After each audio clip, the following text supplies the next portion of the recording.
So, great morning, everybody. Excited to be here with you today. I am pumped to hear from Matt Ziga.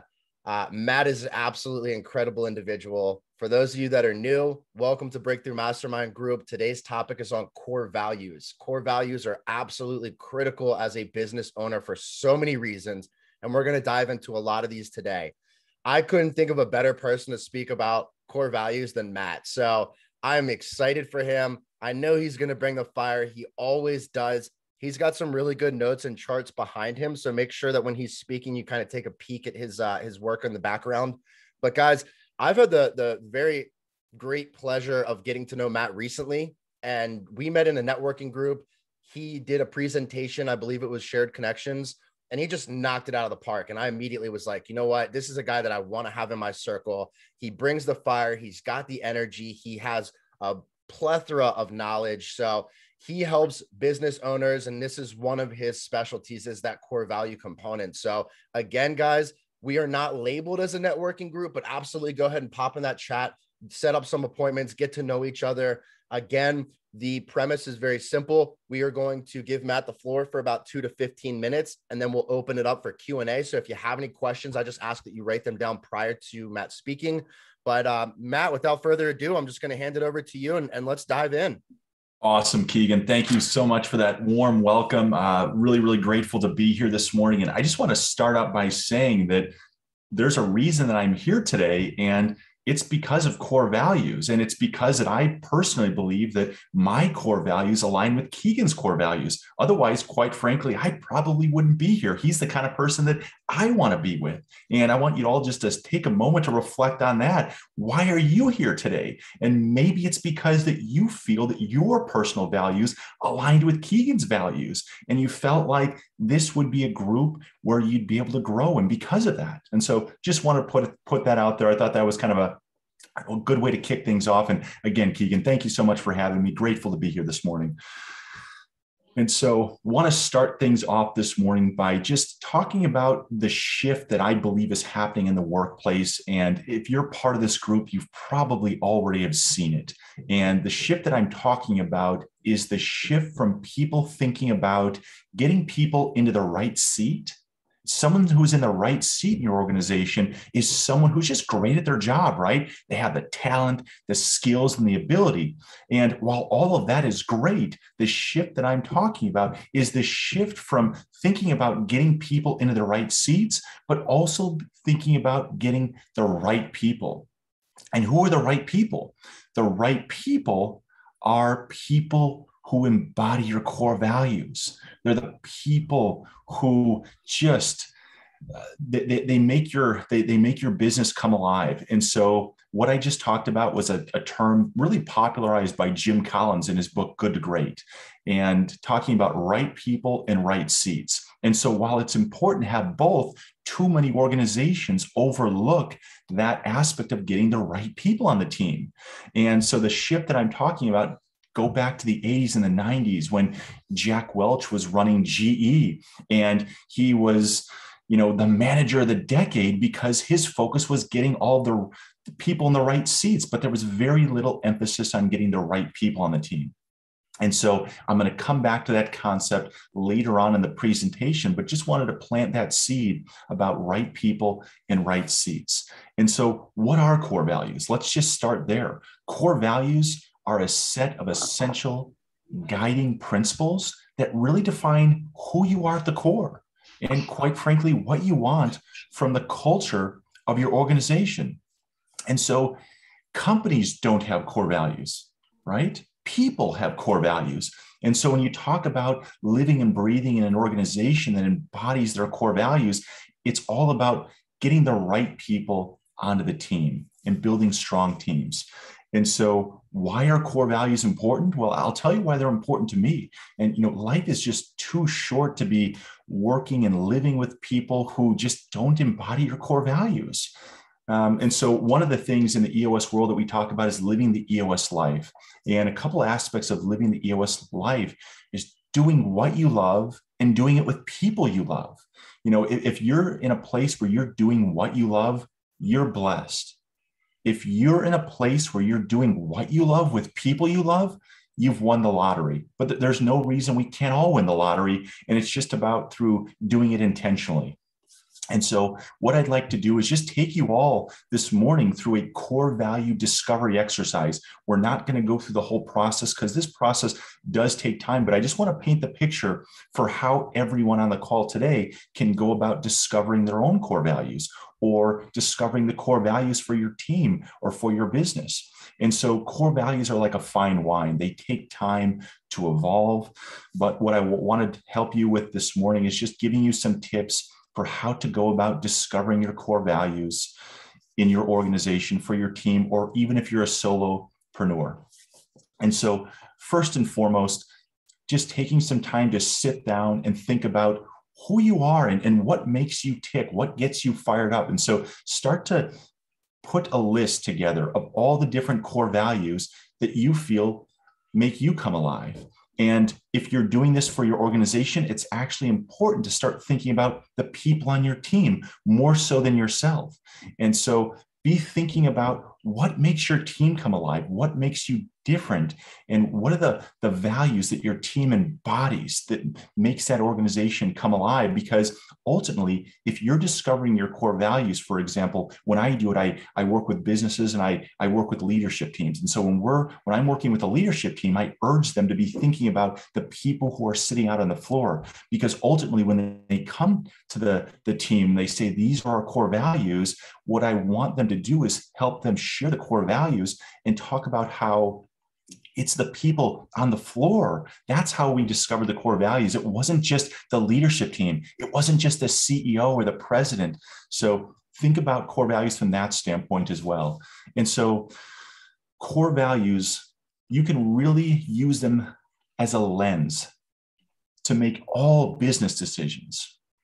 And so as you're discovering your core values, as you're discovering your core values and writing them down and populating them, I want you to think about really 4 things. And this actually came from this book that Keegan shared. And I don't know, Keegan, if you can throw that up there. This is a phenomenal book on core values. It's called The Core Value Equation. It is by far my favorite book on core values.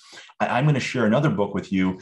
So I'm an EOS implementer. I help people implement EOS. And one of the things we do in the EOS world is discover core values. And so this book, Traction, also has an outline for how to discover core values. But I'm just going to go on the record of saying the book that Keegan put up there you go. Ben's got it right there as well. The book that Keegan put up there is phenomenal in terms of core values.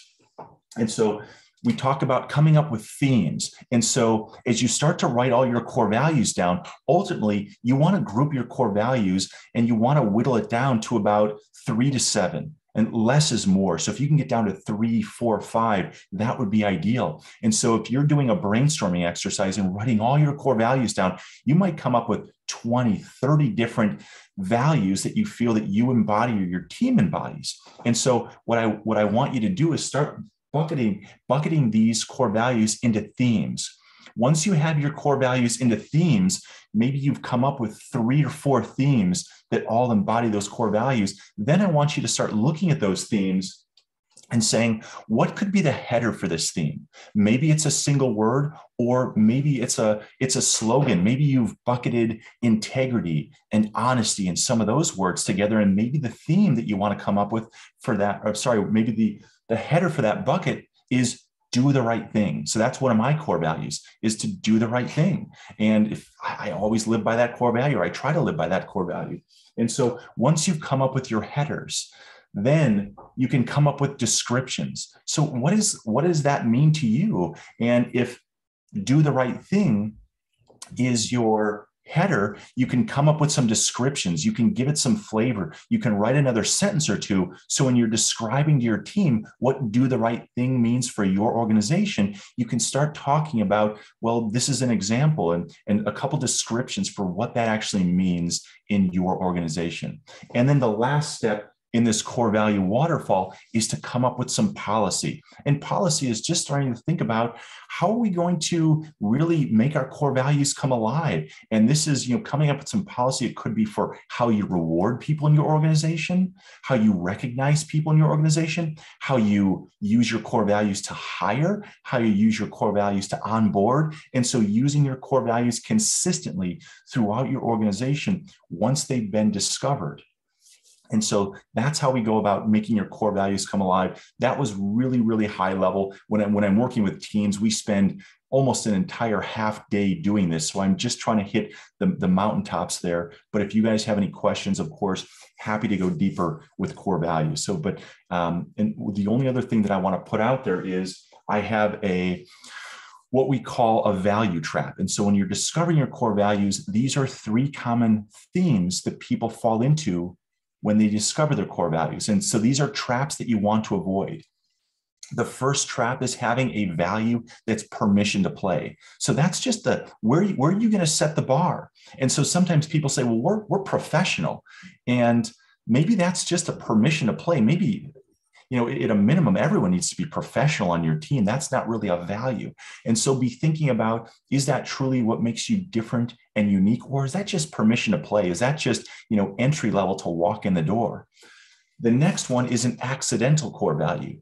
And an accidental core value is when you might have 2 people sitting around. Maybe they're entrepreneurial in spirit and they say, you know what, we are 2 of the most entrepreneurial people. We're building this entrepreneurial organization, but you want to make your core values last. And so you have to be thinking years down the road. And if we're going to have a team of 20, 30, 40, 50 people, is everyone going to be entrepreneurial? And are we going to really hold everyone to that entrepreneurial spirit? And so that's the accidental trap.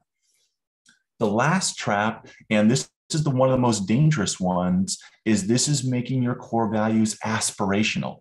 And so this is when you have a team, maybe your team likes working just 40 hours a week, and you say, you know what, we really need to get everyone working harder. So let's make hard work one of our core values. Let's plaster it up on the wall, and maybe this will get people to work harder. And so if your team, you don't have a team of hardworking people now, making a core value like hard work just is aspirational. And so you want to make, first and foremost, one of the things, if you take away anything away from this discovery process, it's to make your core values authentic.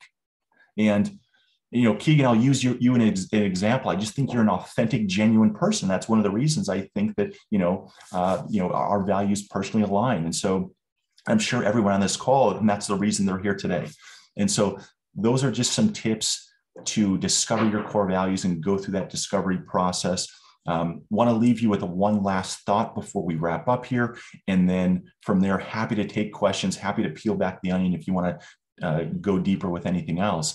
And so you may have seen this Simon Sinek analogy. And Simon Sinek tells the story about how he was working with the SEAL team. And he was just enamored with how they would put these amazing teams together. And he asked them, he's like, how do you do that? And what they did was they went to the whiteboard and they drew this graph. On one axis was high performers. On the other axis was high trust. And they said, listen, everyone would love to have this person at the top here, people who are high performers and high trust. But what they found was that they would much rather have people who are high trust and low performers. And of course, low performers as a SEAL is a relative term, but a high trust and low performers versus someone who's a high performer of low trust. Because what they realized was that those people who were high performers of low trust were toxic individuals. And so that goes back to that shift in the workplace of there being more focused in and around getting the right people on the team, getting the right people on the bus, people who really embody your values. And so I'll leave it at that. Thank you so much. And happy to answer any questions. Matt, thank you so much. I knew you were going to bring the fire. Guys, if you haven't done any research on core values prior to this, I'll tell you one thing. Matt has done an extensive amount of research because all of these concepts are coming from multiple platforms. And I know he's implemented all of these and actually worked with teams on these. Phenomenal job, Matt. Thank you again so much. Guys, there are so many things to uncover here, and we're definitely going to open it up to Q&A. I'd love to share a story really quickly. And again, this comes back from the Core Value Equation book, and that story is quite simple. So Darius is in this room, and this setting is in Harvard, and these are all business owners, and there are 52 people in this room. Okay, so 2 of the people are the speakers, and they are presenting on the core values. And essentially they say, hey, everybody in this room right now, all 50 of you, if you have core values, go ahead and stand up. And of course, everybody stands up.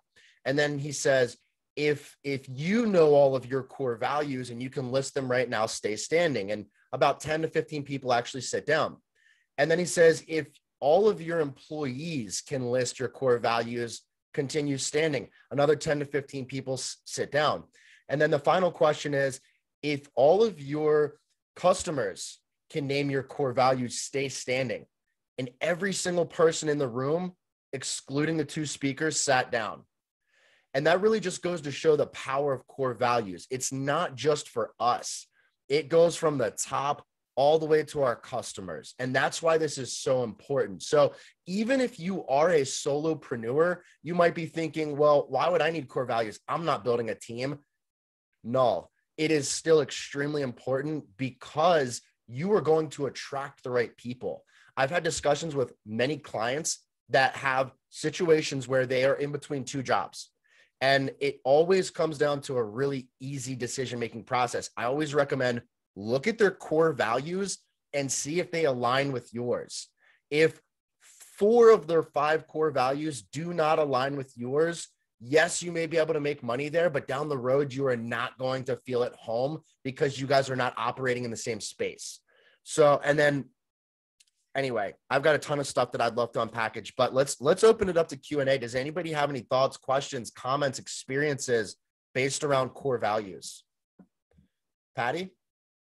Yeah, I went to a course one time on this, and they had a deck of cards that had all different core values. And I thought this was really fascinating because if, people go, oh yeah, well, it's love and it's integrity and this and that, but they had you pare it down to 20, then to 10, then to 3, then to 1. That was very difficult because, people think they should have family in there or love or whatever, but that's not, my 1 core value wasn't even in the deck, which was interesting. But I just think that it's valuable to take the time, like Matt said, to really, really hone in on what do you want to give out to the world? What energy do you want to carry with you to take out to the world? Because the ripple effect is there, whether you believe it or not.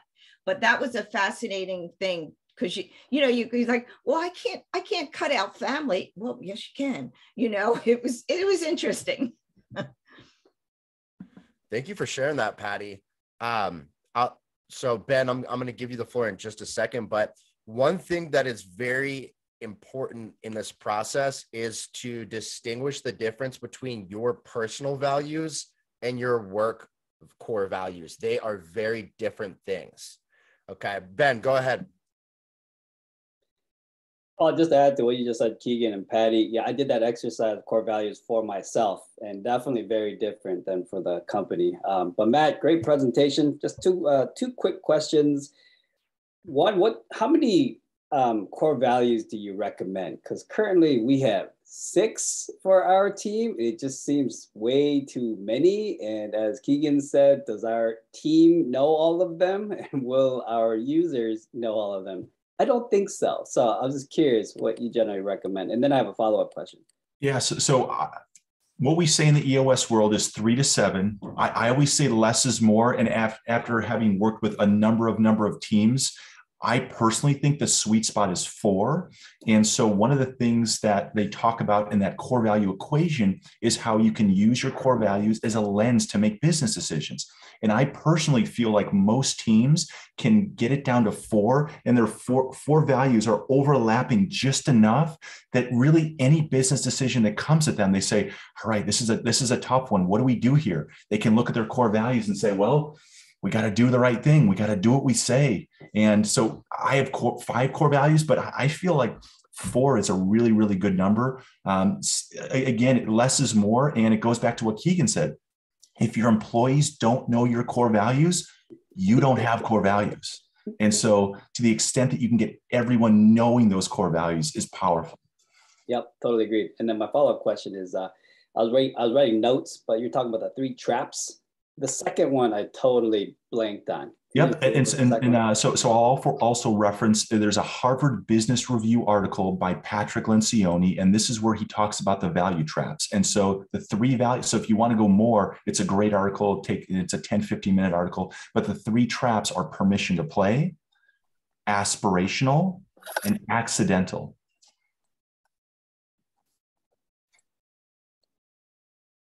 And what was your little description about aspirational? So aspirational is coming up with values that aren't really authentic.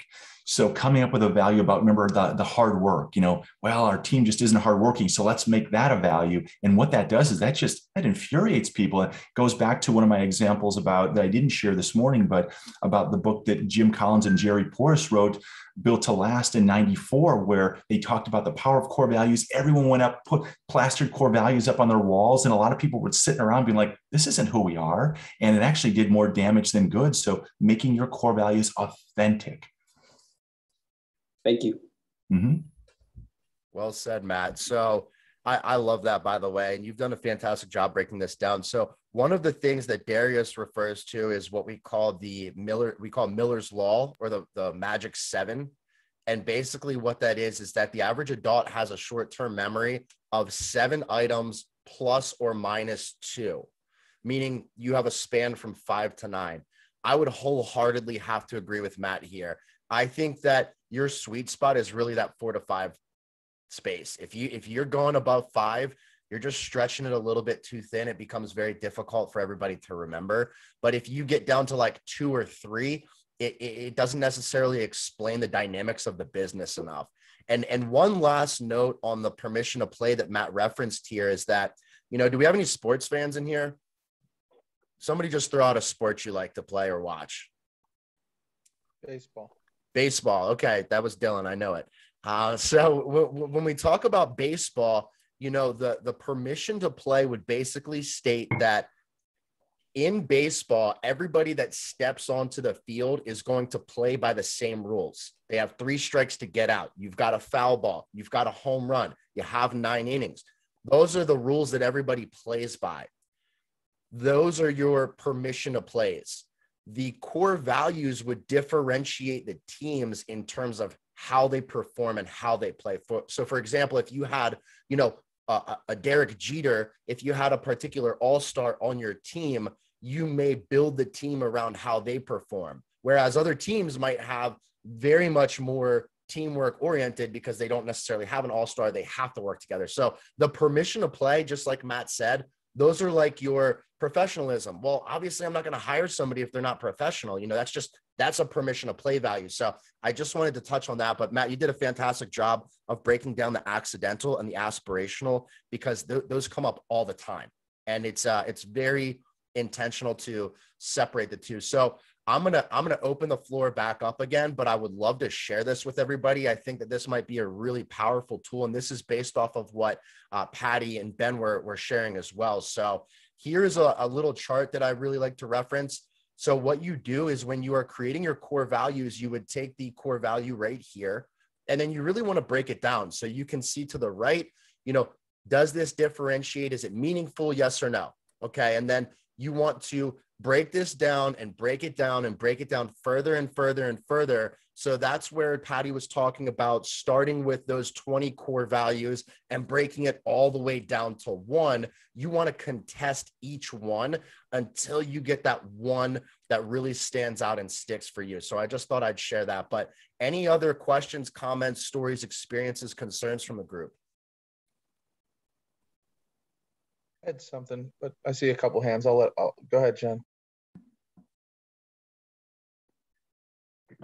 I was sorry, still fighting this voice thing, but I actually will use that a lot when I'm interviewing people, and I'll ask them. I actually kind of took it. Some of you are familiar with H7 networking group. and we always use 3 words to describe our business. And so I've started asking in interviews, what are 3 words that you would use to describe yourself? And I'll ask them both personally and professionally.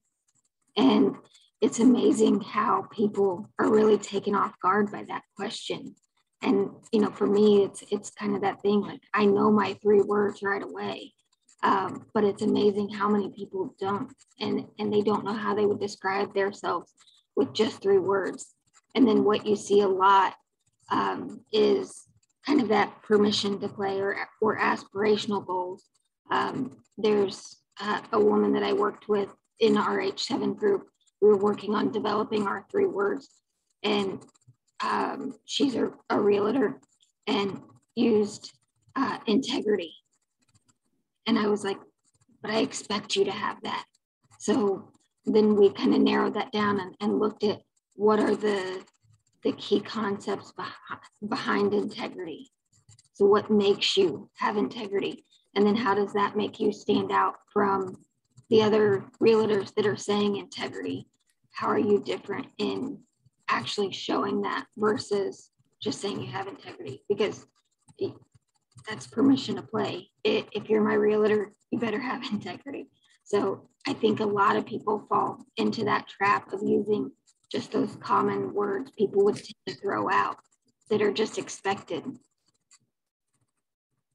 Yes, thank you for sharing, Jen. And one thing that stands out is that no dollar figure should ever contest your core values. Meaning, from the integrity piece, for example, if somebody was to say, hey, I'm going to sell you a house, I'm going to give you $1 million cash under the table to do this, that would not be a component of integrity. You wouldn't waver on that for any dollar figure. So, Dill, go ahead, man. Sure. Thanks, Keegan. Matt, great presentation. Really doing a lot of self-reflecting here. Everybody else who's spoken has also made a lot of great points. I'm going to give this some thought, both personally and for my business. As you know, a new entrepreneur, I texted my 2 partners and I said, I think we need some core values. So I'm excited to report back on that. And Matt, I just had a question for you and also to the room. If anybody's familiar with, this is going to sound ridiculous, the Savannah Bananas and Jesse Cole. Does that sound familiar to anybody? It's a baseball team, this is right? Either going to be yeah, so this is either going to be the best thing ever or the biggest waste of time for everyone. But it is a collegiate baseball team. Matt, the reason I'm mentioning this is you remind me so much of Jesse Cole. He's a #1 best-selling author. His book is called Find Your Yellow Tux. And he owned minor league baseball teams. And finally bought a team down in Savannah, Georgia called the Savannah Bananas. And he let the town name the team. It's all about fans first, like that's his thing, and how to build a business differently.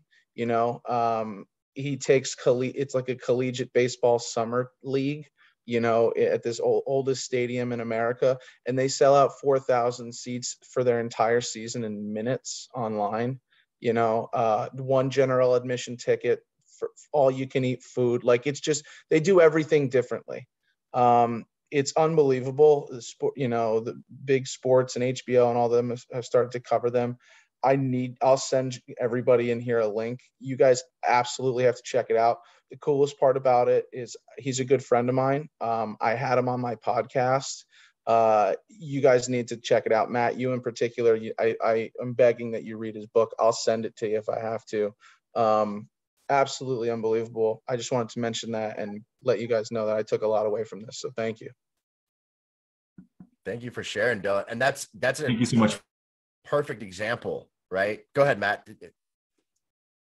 No, I was saying thank you for sharing. I have not heard of that, but I'm definitely going to look it up. And that really great share, Dylan. I have a question.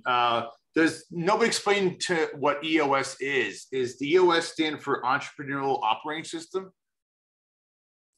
Sorry, could you repeat yourself on that one? Yeah, nobody explained exactly what EOS is. does EOS stand for Entrepreneurial Operating System? Yeah, so I'll give you the quick download on that. I wasn't trying to plug my business, but so yeah, EOS is the Entrepreneurial Operating System. So Gino Wickman wrote the book Traction, and he published that book in 2007. And in essence, it's the gold standard, if you will, for how to run a smaller, a business 10 to about 250 people. And it's based on the concept of there are 6 key components. And if you can strengthen those 6 key components of your business, you can get anything you want from your business. And it comes down to, building a vision, getting the right people in the right seats, people, running your business on data, solving your issues, process, systemizing your business, and then traction is bringing it down to the ground. That's the discipline and accountability. So that's EOS, the Entrepreneurial Operating System, EOS worldwide. And that's what I do. That's my business. I help business owners implement EOS in their business. Yes, definitely check that book out too. So one thing that I'd really like to share as well, unless anybody else has anything to interject. When we look at core values, I want to share a personal story from a business setting. So I was in the financial advising space and I was a manager, and we had a really close-knit team. One of our core values at that time was teamwork. And we had this individual on our team who would produce about 60% of the revenue for the entire team. So he was a heavy hitter, right? He was a major piece of our team, but he did not believe in teamwork. He didn't do follow-ups after the sale. He kind of turned some people off in our organization because he was so overly aggressive. And it got to the point where people were underperforming and it was really bringing the entire team down. So this was a scenario where we had to go back to the core values and make a really difficult decision. And in this particular setting, I don't know if anybody here has had this experience, but if you are a manager and you've got a top performer, oftentimes we fear that loss of revenue. And because of that fear, we don't take the appropriate action. When you have your core values concretely in place, decision-making as a business owner is extremely simple, because all you do is you go to your core values and you say, is this in line with our core values? Or is this not in line with our core values? In that particular situation, this individual was not in line with our core values. He was bringing the team down overall, and we had to make the tough decision to let him go. Yes, it hurt our revenue up front, but again, we made this decision not based on the dollar figure, but based on the culture and the organization that we were building. So that's exactly how important core values are, but they also help you in your decision-making process because it's very simple. You ask yourself, does this support our core value or does this not? And if it does not support the core value, you have to cut that tie. So I thought I'd share that because it's extremely relevant when you're a business owner. Anybody else have any questions, comments, stories, thoughts that they would like to share? I got one, Keegan. Okay, Keith. So I'm hearing a lot of great things. I love the idea of going through your core values and finding your what you believe and how you will. Because I see goals as like your these are the things I want to do, and then your core values are like, what am I willing to do to get there, right? So when you say that your values are different, personal and professional, I somewhat disagree, because there's a lot of overlap in what you're doing personally and professionally, and you think one doesn't affect the other, but it certainly does. And for example, if you're going to work and the people at work or the values at work don't match your own, you're going to be very unhappy. So this is a one sticking point in my brain. So how would you, maybe Matt would answer this, how would you say that your goals are different personally and professionally, and why?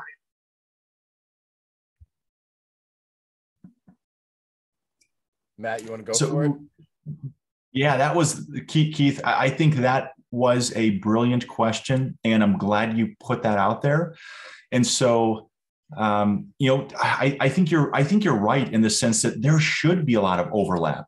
If you're being an authentic person, you shouldn't be showing up at work, at least in my opinion, all that much different than you are with your family. You're showing up who you are and you're living your values. You can't flip a switch and get on the train and head into the city and, you work with these values. And then now I'm at home with the family and now I'm going to be this kind of a person. So Keith, I think you're absolutely 100% dead on in that there is a ton of overlap. I would say, though, that in the business world, it goes back to when you're discovering your core values and you're looking at your team, you're thinking about, who is Sheila and who is Cindy and who is Bob? What makes them come alive and what makes this business come alive? And so what makes your business come alive might be a little bit different. It shouldn't be night and day, but there should be quite a bit of overlap. And then, so I have core values with my family. My wife and I discovered them. And it's like, what makes us tick? What makes us connect is two human beings, and what makes us interact, in a way that's, positive and authentic. And so my personal values, there's overlap, but there's a little bit of difference. And I think it's powerful that you brought that up, Keith, because I think, to live your authentic self, you need to be in that space where you're not a different person. Thank you. Yeah, no, I agree with that. I think that probably every relationship might have a little something that is a nuance, but I think if you want to be truly like committed to your own values, you have to cut out a lot of people and things and actions and whatever that just don't align. So so I would say there's probably a lot of overlap, but thanks for clarifying. Yeah, no, dead on. Really good stuff there. Yeah, thank you so much for that perspective. Go ahead, Matt.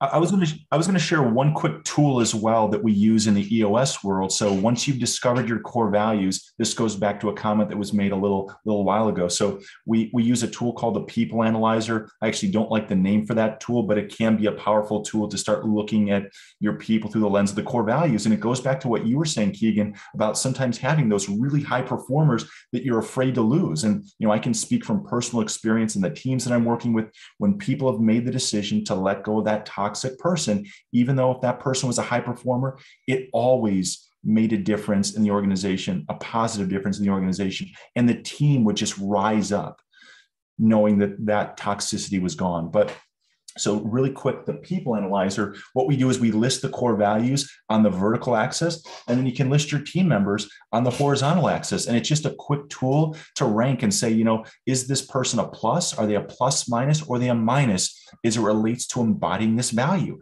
And when I show this to my teams, it's so often that they're talking about this person, they're like, oh, this, and they rank them with the People Analyzer and like, whoa, this person doesn't align with our values at all, even though they are a performer. And so just a quick tool to start, looking at some of your team. Matt, I love that. The People Analyzer, that's fantastic. And I think that's also a really powerful tool in that introductory interview stage as well. Although it may be hard to unearth some of those things until later on, I think that's really important. But one of the things, and again, back to Keith's question, and it is a fantastic question. It's extremely relevant. But one thing we have to understand is that our personal core values are probably going to be a little bit more lengthy than our business core values. What I mean by that is that our personal core values, when we go back to that Miller's Law, that plus or minus, that 2 over or under 7, we really want to aim for about 9 of the personal core values, and the business is going to be less than that. So another piece to this is the application. So what I mean by that is the application of the core values. The core values may stay, but the application between your home setting and your office setting are going to be a little bit different. I'll explain. So I had this situation where I went to college with a friend of mine, and he said that when he was in college, he really appreciated partying and hosting parties and having parties and spending that time with his friends. And then he got a little bit older and he started to build a family, and he got married and he had children. And he said, I don't think that I hold that same value that I did in college. Right.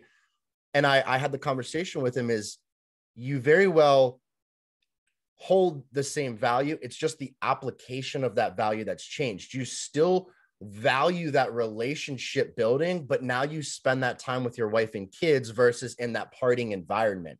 So I think that's really relevant when we talk about the application of core values, because again, you may have the exact same core value. You just might apply it differently between home and office.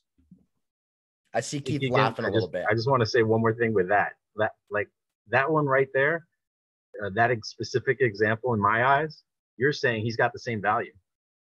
He's got the same value at home and at work. It's just that you're saying he's applying it differently. Well, that's true, but the value is the same. That's where I think that's where I'm like kind of getting the difference in. I mean, to me, it almost sounds like the value is being interpreted differently, or the value has different merit, where there was more emphasis on one aspect of the value. And as you get older, that aspect isn't as important. And then another aspect comes out. So it's always there. It's just the fact that it isn't as prominent anymore as it used to be. Well, and he grew and it changed as well. Yeah. All extremely relevant points, gentlemen. You know, you're absolutely right. It's just that I'll put it to you like this. When we are in the family setting, for example, that honesty value, that would really be like a permission to play, right? Like I just expect that if I'm with my mom or my sister or my significant other or child, that I'm going to be honest, right? But when we get into the work environment, does it mean that I'm not honest there? Absolutely not. It just means the application is different. So I think it was Enron. Somebody correct me on this, but I believe it was Enron.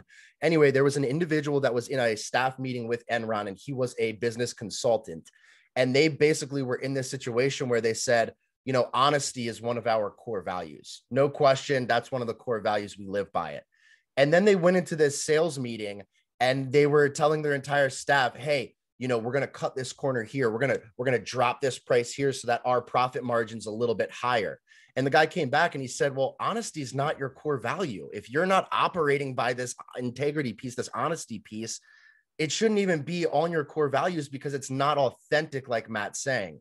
So again, it's that, you know, our personal values are not going to change. It's just the application in the work setting might be a little bit different depending on who we're presenting that information to. I promise this is the last time we're going to say anything about it. I disagree with that. I think that when you're talking about that specific instance right there, his value was not honesty. It was never honesty. He was just incorrect in identifying the fact that it was honesty. So if he says that's his home value and he says essentially that's his work value, he's not living it in either case. So I just think that there is no difference there, but there, you know, and even the application at work, there is no difference. But the problem is he has misidentified a value for himself and for the company in this case. Yeah, you're absolutely right, Keith. You know, and I agree with you. And that's why that process of identifying the core values is so integral. Again, so, and Matt, I might transfer this over to you. But again, like if we were going to look at this from a numeric standpoint, if we were to personally hold 9 values and operate on those 9, and then in a work setting, operate on 5, it's not to say that the values are different. It's just that we're focusing on 5 particular values in the workplace versus all 9 that we operate on at home. So again, you're absolutely right. Our core values shouldn't change based on the setting, 100%. It's just that when we focus our efforts on a particular environment, that's where we're going to navigate which ones we're operating at fully at that part. Absolutely. So values don't change, right? This is who we are intrinsically. So again, there's no switch to change this. You know, when I look at for example, my personal values versus my work values, 80% of those values are actually the same on paper. Now, I'm not any different than I am with my family from a value standpoint than at work, but one of my work values that isn't a personal value is humbly confident. So that's the way I show up with my clients. When I'm working with business owners, I show up in a humbly confident way. That's really, really important to me to be showing up in that manner. So that's just who I am. I'm still that way when I'm with my family, but I just choose not to, you know, have that as one of the values that I, you know, that I'm writing and, you know, putting on the wall, so to speak. I don't know if that helps at all, but just to put that out there. Absolutely. Thank you, Matt. So I'm curious if anybody else has any experiences or stories or thoughts, comments, questions on core values. Patty? Yeah. When I used to work with my people that I coached and even my children, when kind of deciding these things, I come from the energy world. So when, like you were talking about the employee that, your top performer, when you need to make a decision like this, I tell people the decision shouldn't come from your head and it shouldn't come from your heart. It should come from your gut, because if you can justify anything with your head, or if it's going, your heart, well, he has a family, this and that. Trust your gut. Your gut is going to tell you whether or not this person aligns themselves with your core value. And even yourself, when you're making decisions on, should I do it this way or that way? You can justify a wrong decision, or you can be emotional about it. Trust the gut. The gut is your higher power, more or less. Yeah. So that's all. I guess I'll chime in. Sorry, I was late to conversation. I had a client call, but I think this is an amazing topic. To everything that's been said, I'd say that a lot of times, I used to manage big retail shops. I had hundreds of people under me, so I have a lot of experience in leadership. And one thing that I took away from that is to reflect on myself first. Like you can assign whatever values to people, and it's very difficult to, especially the more people you have in the company, the more difficult it is to align people with culture. But the first step is to look at yourself. Take accountability for whatever the actions that you are doing before judging the other person or assessing the other person, because I believe that some people are fit better for A purpose, some people fit better for B purpose, and the reason a lot of people are not happy in what they're doing in life is the fit. It's easier said than done. A lot of people are not fit for what they're doing, but before assessing, does this person fit for this, or are they good for that, you have to open up to yourself and assess yourself. Like, am I doing everything that I can in my whatever the position is, the leadership, I assume, right, to provide whatever the environment that person needs in order to fit within those core values. So I think a lot of it has to do with the facilitator, not just with the person, because there's interpretation of things, right? So perception is everything, and I see so many times people misinterpret things, and then they make judgment based on that interpretation, which a lot of times is wrong. And that's why I don't like to talk through text messages, even emails. I like to have like a little bit more meaningful. I can see the person to the face. The more important it is, the more I need to see the person closer to me versus like arguing over text. So with that said, I just think it's important to always reflect on yourself, and a lot of the whatever it is that you're trying to implement can go in the wrong directions because people just don't understand exactly what you're trying to tell them. If that makes sense. Yeah, no, that's an extremely important component. So kind of what I'm hearing from you, Joe, is that integration piece from the leadership standpoint, that it doesn't always have, not always, it doesn't just fall on the employees, right? So here's two little nuggets on that integration piece. So one of those nuggets would be to conduct a survey. And this doesn't have to be something that's like daily. For example, you may want to do it weekly, you may do it bi-weekly, you may do it once a month. But having some survey to basically present to your team and say, hey, where do you stand on these values? Do you feel like you've upheld them over the last month or not? Do you feel like we've upheld them over the last month or not? The second part to that, and this is a really good nugget, is the internal communication tools. So you have to have internal communication tools with your team. Now, I'm not talking about a CRM right now, right? I'm talking about with your team. So a couple examples of those is there's something called 15-5. There's another one called Culture IQ. There's another one that's called Culture AMP. There's also Survey Monkey. And then there's, I think it's called Tiny Pulse. So any of those are really good internal communication tools, but then also, again, back to that integration piece that Joe's talking about to integrate with your team is you got to have follow-ups. You know, one of my favorite quotes on this is inspect what you expect. So if you're expecting your team to uphold these core values, you've got to check in with them. You've got to say, hey, how are we doing to create this environment that's conducive towards these core values? Or maybe we're not. Maybe we are not creating the right culture or whatever that looks like. So I just thought I'd throw that piece in there, Joe. So guys, we're at the end here. It went by pretty quick, but anybody have any last minute questions, thoughts, comments, concerns, snide remarks that you'd like to share in regards to core values? Thanks so much. This was great, Matt. Really appreciate it. Thanks everybody for pitching in. For anybody who's interested, I'm sure you saw it, but I put that link to the YouTube Savannah Bananas video. So if you want it, grab it before it closes. But this was awesome. Thanks so much. Yeah, Of course, thank you. To Matt and you, Keegan. I've been quiet because I've got construction going on outside my office. So anytime I take my microphone off, you can't really hear much.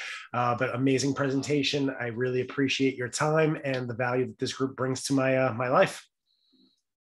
Thank you, Matt. Yep, always a great way to start the morning. Love it. Love it. All right, guys. Any other last minute questions, thoughts, comments, concerns? All right. So I just want to give one more shout out to Matt. Thank you again so much for the information. You crushed it, man. I knew you would. Fantastic job. If anybody has any questions, by all means, feel free to reach out to Matt. If you miss him for whatever reason, just shoot me an email or a text. I'll get you two in touch. Again, guys, thank you so much for your time. Core values are extremely important. So if you don't already have them in your business, I'd highly recommend getting those set up. But thank you guys. Have an incredible week. End this month strong. I look forward to seeing you guys on Tuesday next week. Thanks all. Thanks, everyone. Thank you. Bye, everyone.